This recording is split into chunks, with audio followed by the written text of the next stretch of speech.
In 2013, Electronic Arts and Disney struck a deal to make Star Wars games together. This deal led to Star Wars Battlefront in 2015, Star Wars Battlefront 2 coming here in late 2017, and it will lead to many more games in the future. As DICE continues on with the Battlefront series, Respawn Entertainment, BioWare, and Visceral Games will be making their own Star Wars games in the future. Truthfully though, I think there are many gamers out there that are hopeful to get a Star Wars role-playing game similar to Knights of the Old Republic, which at least to me is the best Star Wars game produced to this day. That's why today I'm going to be shining some light on Visceral Games and their upcoming Star Wars game, because a lot of details have come about, including some massive insider details that came recently that points to this being a very unique story-driven experience. While 2017 is certainly the year for DICE's Battlefront 2, 2018 looks to be the year for this mysterious third-person action-adventure Star Wars game that is reportedly called Project Ragtag, and we'll get into that a little bit later on.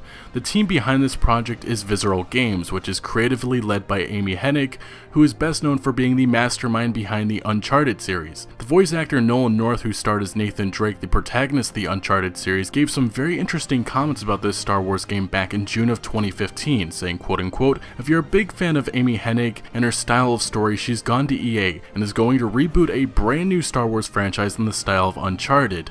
I happen to know a lot about it, and it's going to be awesome." Hearing that from Nolan North makes me believe that it wouldn't be too surprising to see him pop up in a major role within the story, and claiming that the game will fit the style of Uncharted is also very eye-catching. Nolan would also go on to add that this is not Star Wars 1313, which has been since cancelled, but comments made by Lucasfilm's Kathleen Kennedy in December of 2015 revealed that they had been looking at the material for both 1313 and Underworld, and that those projects may still be developed. I bring this up as many people believe that Visceral Games could be using a lot of the assets and materials from this cancelled game and using it for their new franchise. Star Wars 1313 originally was announced in 2012, and it was pretty much cancelled when LucasArts shut down, which was extremely unfortunate because this game looked and sounded amazing. The official details that we know is that it was supposed to have the players take on the role of an unidentified bounty hunter, later revealed to be Boba Fett, who navigates Coruscant's underworld metropolis of level 1313. The game was also supposed to be a mature title aiming to tell a story with adult themes that would be very different than most of the more child-centric offerings that Star Wars games have offered. But the main point from this is, while most of us believe we'll never be able to see 1313, there's still a good chance we may be able to see some of the elements and assets that were supposed to be in that game. Now, back in 2013, rumors began starting to float around saying that Visceral Games may be making an open-world Star Wars game because EA had job listings that were seeking applicants with a passion for the Star Wars franchise to work on an open-world game. Also around that time, Visceral and EA had job listings that pointed to a role-playing experience, as they said, "Bring your system game design skills and savvy and your love of Star Wars to Visceral Games, embracing and contributing to the project vision in areas of hero control mechanics, AI behaviors, combat weapons, class design, skills and progression, enemy design, story, and boss encounters." From that listing, it certainly sounds like this could be an RPG, but since then, the co-writer of this game has denied these rumors, but he has also added that they have not revealed anything yet. So there's certainly a chance that we'll see role-playing elements in this game, and this also may not be exactly a traditional open-world game. If I had to guess, it could be more of a semi-open world title, but I will add that we will not know for sure until any gameplay is actually shown, and as I've learned with many developers, never take their word for what they say. Finally, to E3 2016, Visceral Games gave us our first small glimpse at this mysterious game. What's seen as more than likely our protagonist walking out of Mos Eisley's cantina on Tatooine. What's interesting about this scene is how identical it is to when Luke and Obi-Wan struck a deal with Han Solo in the original movie. Other than that, we also see Star Destroyers, TIE Fighters, Empire flags, and Rebel graffiti, which points to this probably taking place during the Galactic Civil War.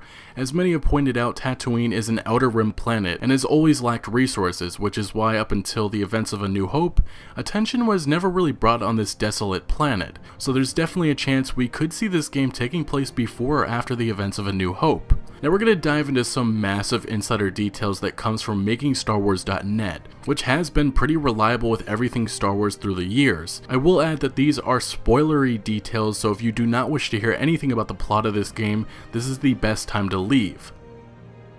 Okay, Since you're still here, the Star Wars game being made by Visceral Games is apparently being called Project Ragtag, and will have us taking the role of a man named Dodger, who is a survivor of Alderaan. It's said that Dodger left the planet when he was drafted into the Imperial service to begin life on the run. His plight was made worse by the destruction of Alderaan. Dodger found himself on a list of survivors that the Empire was actively hunting in the aftermath. As the story opens, he is trying to get a big job so he can buy himself off that list. That big job is said to involve working for Jabba the Hutt. So it does seem that Dodger and his connection with Alderaan will play a major role within the story. But continuing on, because the Empire has tightened its grip on the Outer Rim territories, a mid-level crime boss from the Rang clan sees an opportunity to cozy up to the Empire. This can be a major advantage to the Rang, as the Rang's mining operations recently discovered a violaceous gas that has formed where Alderaan used to be. The purple substance can be weaponized, so the Rang clan begins to test it and sets up a mining facility with the mining ships in the Alderaan graveyard. The crime boss and the Tarkin Initiative have a valuable weapon on their hands. The weapon is obscene that it can be sprayed on an environment and all living creatures in that area are petrified. What's left are calcified remains,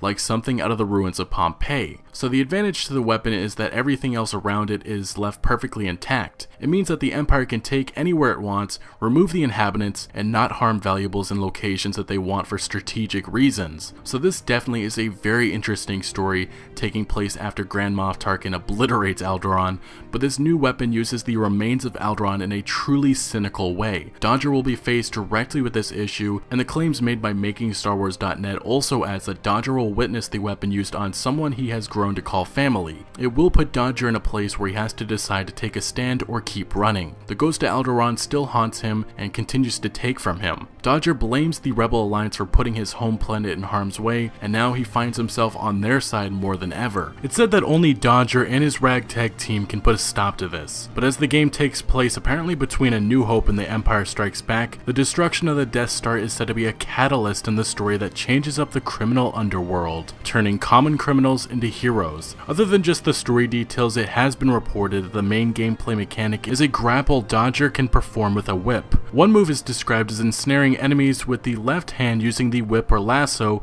and finishing them off with a blaster in his right hand. There are different variations of weapons according to the site, with some coming later as DLC. This Star Wars game definitely seems very dark, and it sounds like it will be very mature. But from everything that has been reported, I am excited to see what Amy Hennig has put together, and it will be fun to see an original story like this come alive. From the looks of it, this title seems to not involve any of the past characters, so we probably won't see any of them pop up, which I think would be a good thing, although a small cameo would not hurt. Anyway guys, what do you think about Project Ragtag, and do you think it could be an open world or role-playing game? Let me know what you think in the comment section below, and make sure to smack that like button if you did enjoy this video or found any informative value. Also consider subscribing to stay up to date on huge upcoming games like this, and I'll see you later.